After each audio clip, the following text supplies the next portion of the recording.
ನಮಸ್ತೆ ಕರ್ನಾಟಕ, ಅಮಿತ್ ಅಡ್ಡೆಗೆ ಸ್ವಾಗತ. ಗೈಸ್, ಇವತ್ತಿನ ಟಾಪಿಕ್ ಏನಪ್ಪ ಅಂತಂದರೆ IVF ಮೂಲಕ ಮಕ್ಕಳು ಮಾಡ್ಕೊಳ್ಳೋದು ಸರಿನಾ ತಪ್ಪಾ ಅಂತ. ಈಗ ಸುದ್ದಿಯಲ್ಲಿರೋದು ನಮ್ಮ ಕರ್ನಾಟಕದ ರಾಜಕಾರಣಿಯಾಗಿ ಒಂದು ಮಿಂಚಿದಾರೆ ಅಂತಲೇ ಹೇಳ್ಬೋದು. ಆಮೇಲೆ ಇನ್ನೊಂದು ನಮ್ಮ ಕನ್ನಡ ಚಿತ್ರರಂಗದಲ್ಲೂ ಕೂಡ ಇವರು ಮಿಂಚಿದಾರೆ ಅಂತಲೇ ಹೇಳ್ಬೋದು. ಅದು ಯಾರಪ್ಪ ಅಂತಂದರೆ ಭಾವನಾ ರಾಮಣ್ಣ ಅವರು. ಇವ್ರೇನು ಮಾಡಿದ್ದಾರೆ, ಇವ್ರಿಗೆ 40 ವರ್ಷ ಏಜ್ ಆಗಿದೆ, ಮದುವೆ ಆಗಿಲ್ಲ ಅಂತ ಅವರೇ ಹೇಳಿದ್ದಾರೆ. ನಮಗೆ ಗೊತ್ತಿಲ್ಲ ಅದು ಆಗಿದೆಯೋ ಇಲ್ಲ ಅಂತ. ಬಟ್ ಈಗ ಏನಾಗಿದೆ ಅಂದರೆ ಇವರು IVF ಮುಖಾಂತರ ಒಂದು ಮಗುವಲ್ಲ 2 ಮಗುಗೆ ಜನ್ಮವನ್ನು ನೀಡಲಿದ್ದಾರೆ. ಓಕೆನಾ? ಅಂದರೆ ಅವರೇ ಒಂದು ಬರ್ಕೊಂಡಿರೋದು, ನನಗೆ IVF ಮುಖಾಂತರ ನಾನು ತಾಯಿ ಆಗ್ತಾಯಿದ್ದೀನಿ, ಈಗ ನನಗೆ 6 ತಿಂಗಳು ಅಂತ ಹೇಳಿದರು. ಓಕೆನಾ?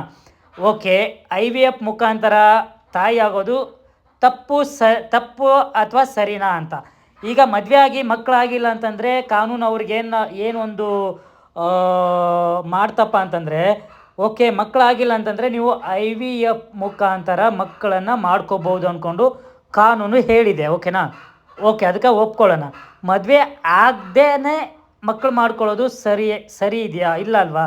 ಯಾಕಂತಂದರೆ ಇತ್ತೀಚಿನ ದಿನಗಳಲ್ಲಿ ಸಿಕ್ಕಾಪಟ್ಟೆ ಜನಕ್ಕೆ ಇತ್ತೀಚಿನ ದಿನಗಳಲ್ಲಿ ನಮ್ಮ ಹುಡುಗರುಗಳಿಗೆ ಹುಡುಗಿನೇ ಸಿಗ್ತಾಯಿಲ್ಲ. ಅಂಥದ್ರಲ್ಲಿ ಬಂದ್ಬಿಟ್ಟು ಭಾವನಾ ಅವರು ಈ ಥರ ಒಂದು ಮಾಡ್ಕೋಬಹುದು ಅಂತ ತೋರಿಸಿದರೆ ಇನ್ನೂ ಇಷ್ಟು ಜನ ಏನು ಮಾಡ್ತಾರೆ ಅಂದರೆ ಹೌದಲ್ವಾ ಅಂದ್ಕೊಂಡು ಅವರು ಕೂಡ ಅದೇ ಒಂದು ದಾರಿಯಲ್ಲಿ ಹೋಗಿಬಿಡ್ತಾರೆ. ಕರೆಕ್ಟ್ ಅಲ್ವಾ? ನಾನು ಹೇಳ್ತಿರೋದು ಏನಪ್ಪ ಅಂತಂದರೆ, ಈ ಥರ ಮಾಡ್ಕೊಳ್ಳೋರಿಗೆ ನೀವು ಅನುಮತಿ ಕೊಡಬಾರ್ದು ಆ್ಯಕ್ಚುಲಿ. ಇಲ್ಲ, ಮದುವೆ ಆದರೆ ಮಾತ್ರ ನಾವು ಇದಕ್ಕೆ ಅನುಮತಿ ಕೊಡ್ತೀವಿ, ಇಲ್ಲಾಂದರೆ ಕೊಡಲ್ಲ ಅಂತಲೇ ಹೇಳಬೇಕು. ತುಂಬ ಜನ ಈಗ 30-35 ಆಗಿರೋ ಹುಡುಗಿರೆಲ್ಲ ಇದ್ದಾರೆ. ಅವ್ರನ್ನ ನೀವು ಹೋಗ್ಬಿಟ್ಟು ಕೇಳಿ ಮದುವೆ ಯಾಕೆ ಆಗಿಲ್ಲ ಅಂತಂದರೆ ಅವ್ರು ಹೇಳೋ ಆನ್ಸರ್ ಏನಿರುತ್ತೆ ಗೊತ್ತಾ? ಸುಮಾರು ಜನ, ಅಂದರೆ ಎಲ್ಲರೂ ಅಂತ ನಾನು ಹೇಳ್ತಿಲ್ಲ, ಅದರಲ್ಲಿ ಸ್ವಲ್ಪ ಜನ ಹೇಳೋ ಆನ್ಸರ್ ಏನಿರುತ್ತಂದರೆ, ನಾನು ಯಾಕೆ ಮದುವೆ ಆಗಿಬಿಟ್ಟು ಬೇರೆಯವ್ರ ಮನೇಲಿ ಪಾತ್ರೆ ತೊಳಿಬೇಕು, ಅತ್ತೆ ಮಾವನ ಹತ್ರ ನಾನು ಯಾಕೆ ಬೈಸ್ಕೋಬೇಕು, ಅವ್ರಿಗೆ ಯಾಕೆ ನಾನು ಅಡುಗೆ ಮಾಡಿ ಇಡಬೇಕು, ನಾನು ದುಡಿತಿದ್ದೀನಲ್ವಾ, ನಾನು ದುಡಿಯೋದನ್ನು ನಾನು ತಿಂತೀನಿ, ಅದನ್ನು ನಮ್ಮ ಮನೆಯವ್ರಿಗೆ ಕೊಡ್ತೀನಿ, ನಾನು ಯಾಕೆ ಇನ್ನೊಬ್ರು ಮನೆಗೆ ಹೋಗ್ಬಿಟ್ಟು ದುಡಿದು ನಾನು ಯಾಕೆ ಅವ್ರಿಗೆ ಕೊಡಬೇಕು, ಅವ್ರ ಮನೆಯಲ್ಲಿ ಪಾತ್ರೆ ಉಜ್ಜೋದು, ನೆಲ ಒರೆಸ್ಬೇಕು, ಪಾತ್ರೆ ಅಡುಗೆ ಮಾಡಿಲ್ಲ ಅಂದರೆ ಅತ್ತೆ ಮಾವ ಬೈತಾರೆ, ಯಾಕೆ ಇದನ್ನೆಲ್ಲ ಮಾಡಬೇಕು? ಬೇಡ, ನನಗೆ ನಾನು ಆರಾಮಾಗಿ ನನ್ನ ಮನೇಲಿ ಇರ್ತೀನಿ, ಎಂಜಾಯ್ ಮಾಡ್ತೀನಿ ಅಂತಲೇ ಹೇಳ್ತಿದ್ದಾರೆ. ಈ ಸುಮಾರು ಜನ ನೀವು ಏನು ಸಾಫ್ಟ್ವೇರ್ ಕಂಪ್ನಿ ಎಂಪ್ಲಾಯೀಸ್ಗಳು ಕೇಳಿ ಅವ್ರು ಹೇಳೋದು ಇದೇ ಮಾತು ಹೇಳ್ತಾರೆ. ಯಾವನಿಗೆ ಬೇಕು ವೀಕಲ್ಲಿ 2 ದಿವಸ ರಜೆ ಸಿಗುತ್ತೆ, ಮಸ್ತಾಗಿ ಕೋರ್ಮಂಗ್ಲ MG ರೋಡ್ ಹೋಗಿ ಮಜಾ ಮಾಡ್ತೀವಿ, ಇನ್ಯಾಕೆ ಬೇಕು ಮದುವೆ ಅಂತ ಅಂತಾರೆ. ಈ ಥರ ಇರೋ ಟೈಮಲ್ಲಿ ನೀವು ಈ ಥರ ಒಂದು ಈಸಿ ಮೆಥೆಡು ದಾರಿ ತೋರಿಸಿದ್ರೆ ಇನ್ನೂ ಜನ ಹಾಗೆ ಆಗ್ತಾರಲ್ವ. ಹಾಗಾಗಿ ನಾನು ಹೇಳೋದು ಏನಪ್ಪ ಅಂತಂದರೆ, ಇದನ್ನು ನೀವು ಪ್ರೋತ್ಸಾಹ ಕೊಡಬಾರ್ದು ಯಾರು ಕೂಡ. ಅವ್ರು ಮಾಡ್ಕೊಂಡಿರೋದು ತಪ್ಪು, 100% ತಪ್ಪು. ತುಂಬ ಜನ ನಮ್ಮ ಹುಡುಗರು ಸಫರ್ ಆಗ್ತಿದ್ದಾರೆ, ಹುಡುಗಿನೇ ಸಿಗ್ತಾಯಿಲ್ಲ ಅಂತ ಪಾದಯಾತ್ರೆ ಮಾಡ್ತಿದ್ದಾರೆ, ದೇವಸ್ಥಾನಗಳಿಗೆ ಹರಕೆ ಕಟ್ಕೊಳ್ತಿದ್ದಾರೆ. ಇಂಥದ್ರಲ್ಲಿ ಈ ಥರ ಒಂದು IVF ಮುಖಾಂತರ ನೀವು ಈಸಿಯಾಗಿ ಮಕ್ಕಳು ಮಾಡ್ಕೊಂಬಿಡಿ ಅಂತಂದರೆ ಎಷ್ಟು ಸರಿ ಇದೆ ನೀವೇ ಹೇಳಿ ಗಾಯ್ಸ್. ಓಕೆನಾ? ಇನ್ನೊಂದೇನಪ್ಪ ಅಂತಂದರೆ ತುಂಬ ಜನ ನೀವು ನೋಡ್ತಾ ಇರ್ಬೋದು,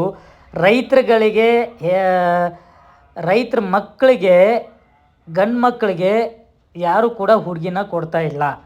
ಕೇಳಿದರೆ ನೀನೇನು ಕೆಲಸ ಮಾಡ್ತೀಯ ಗುರು ಅಂತ ಅಂತಾರೆ.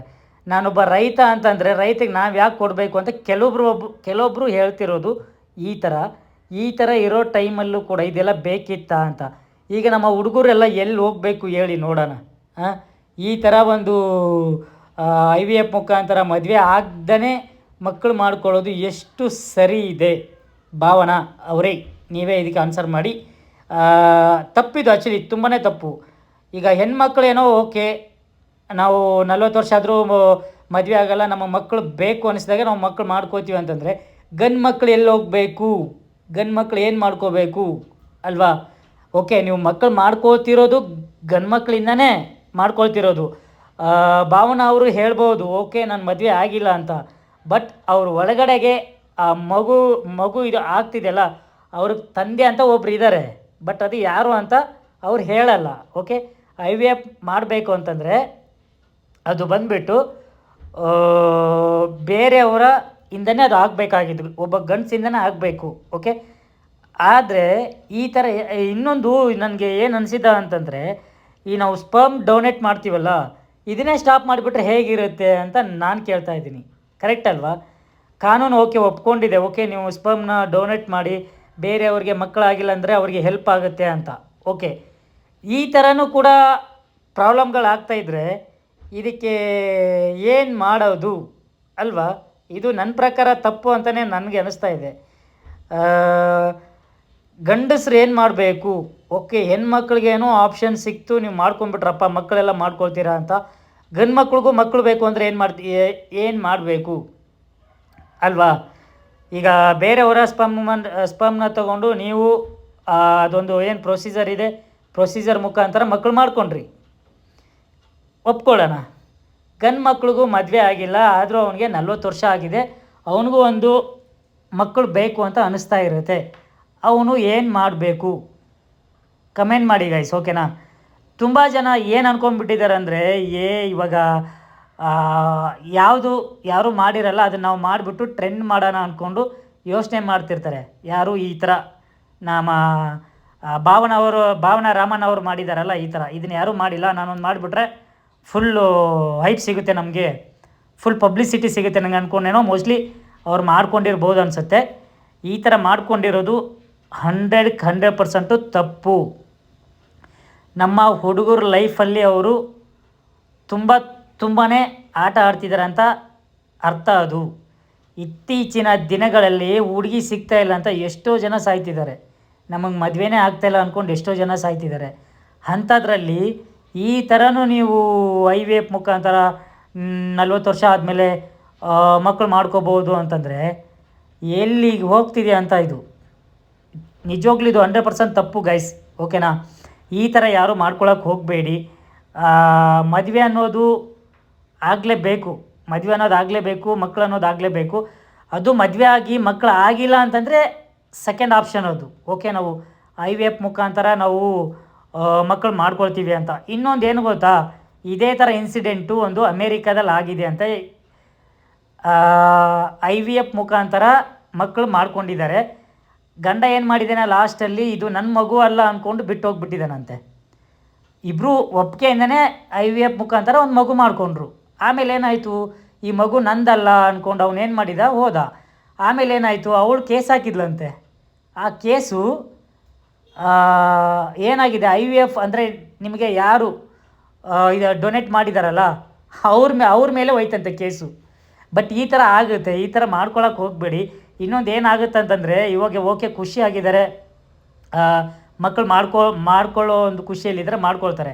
ಮಕ್ಕಳಾದಮೇಲೆ ಅದನ್ನ ಬೆಳೀತಾ ನಮ್ಮ ಸಮಾಜ ಯಾವ ಥರ ನೋಡುತ್ತೆ ಗೊತ್ತಾ ಅವ್ರನ್ನ, ತುಂಬ ಅಂದರೆ ತುಂಬಾ ಕೀಳಾಗಿ ನೋಡುತ್ತೆ. ಇವ್ರು ಅಂದ್ಕೊಂಡಿರ್ಬೋದು, ಇಲ್ಲ ನಾನು ಚೆನ್ನಾಗಿ ಬೆಳೆಸ್ತೀನಿ ಅಂತ.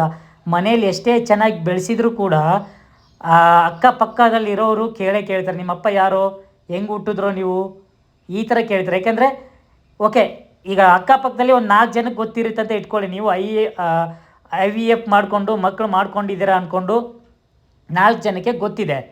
ಬಟ್ ಬೇರೆ ಕಡೆ ಹೋದಾಗೆ ಗೊತ್ತಿರಲ್ಲ. ನಿಮ್ಮಪ್ಪ ಯಾರು ಅಂದರೆ ಏನು ಹೇಳ್ತಾರೆ ಅವರು, ನಮ್ಗಪ್ಪ ಇಲ್ಲ, ಐ ವಿ ಎಫ್ ಮುಖಾಂತರ ನಾವು ಹುಟ್ಟಿದ್ದೀವಿ ಅಂತಂದರೆ, ಸುಮ್ಮನಿರಲ್ಲೇ ಕಂಡಿದ್ದೀವಿ ಈ ಥರ ಎಲ್ಲ ಅಂತ ರೇಗ್ಸೋಕ್ಕೆ ಸ್ಟಾರ್ಟ್ ಮಾಡ್ತಾರೆ. ಆ ಮಕ್ಕಳ ಮೇಲೆ ಪರಿಣಾಮ ಬೀಳೋಕ್ಕೆ ಸ್ಟಾರ್ಟ್ ಆಗುತ್ತೆ. ಆಮೇಲೆ ಹೋಗ್ತಾ ಏನಾಗುತ್ತೆ ಅಂದರೆ ಮಕ್ಕಳ ಮೇಲೆ ಪರಿಣಾಮ ಬೀಳೋಕ್ಕೆ ಸ್ಟಾರ್ಟ್ ಆಗುತ್ತೆ. ಅದಕ್ಕೆ ಹೇಳ್ತಿರೋದು, ಈ ಥರ ಮಾಡ್ತಿರೋದು ತಪ್ಪು. ಮಕ್ಕಳು ಇವಾಗ ಚಿಕ್ಕವ್ರು ಇರಬೇಕಾದ್ರೆ ಏನೂ ಅನಿಸಲ್ಲ, ದೊಡ್ಡವ್ರು ಆಗ್ತಾ ಅದೊಂದು ಅವರಿಗೊಂದು ಏನು ಹೇಳ್ಬೋದು, ತುಂಬಾ ಪ್ರಾಬ್ಲಮ್ಗಳನ್ನು ಜನಗಳು ಕೊಡೋಕ್ಕೆ ಸ್ಟಾರ್ಟ್ ಮಾಡ್ತಾರೆ. ಹಾಗಾಗಿ ದಯವಿಟ್ಟು ಈ ಥರ ಮಾಡ್ಕೋಬೇಡಿ. ಮದುವೆ ಆಗಿ ಮಕ್ಕಳು ಆಗಿಲ್ಲ ಅಂದ್ರೆ ಮಾತ್ರ ಐ ವಿ ಎಫ್ಗೆ ನೀವು ಅದರಿಂದ ಮಕ್ಕಳು ಮಾಡ್ಕೊಳ್ಳಿ ಅಂತ ಅದನ್ನು ಕೂಡ ನಾನು ಹೇಳೋಕ್ಕಾಗಲ್ಲ, ಓಕೆನಾ? ಈ ಥರ ಒಂದು ಭಾವನಾ ಅವರು ತುಂಬ ಯೋಚನೆ ಮಾಡಿ ಮಕ್ಕಳು ಮಾಡ್ಕೊಂಡಿದ್ದಾರೆ. ಬಟ್ ಎಷ್ಟರ ಮಟ್ಟಿಗೆ ಸರಿಯೋ ತಪ್ಪೋ ಗೊತ್ತಿಲ್ಲ ನನಗೆ. ನನ್ನ ಪ್ರಕಾರ ಅದು ತಪ್ಪು ಅಂತಲೇ ನಾನು ಹೇಳೋದು. ನಿಮಗೆ ಏನು ಅನಿಸಿದೆ ಅಂತ ಕಮೆಂಟ್ ಮಾಡಿ ಗೈಸ್, ಓಕೆನಾ? Thank you so much. ಮುಂದಿನ ವಿಡಿಯೋದಲ್ಲಿ ಸಿಗ್ತೀನಿ. ಅಲ್ಲಿವರೆಗೂ ಯಾರೆಲ್ಲ ಅಮಿತ್ ತಡೆ ಯೂಟ್ಯೂಬ್ ಚಾನಲ್ ನೋಡ್ತಿದ್ರಾ ಪ್ಲೀಸ್ ಸಬ್ಸ್ಕ್ರೈಬ್ ಮಾಡಿ. ಓಕೆ, ಬಾಯ್.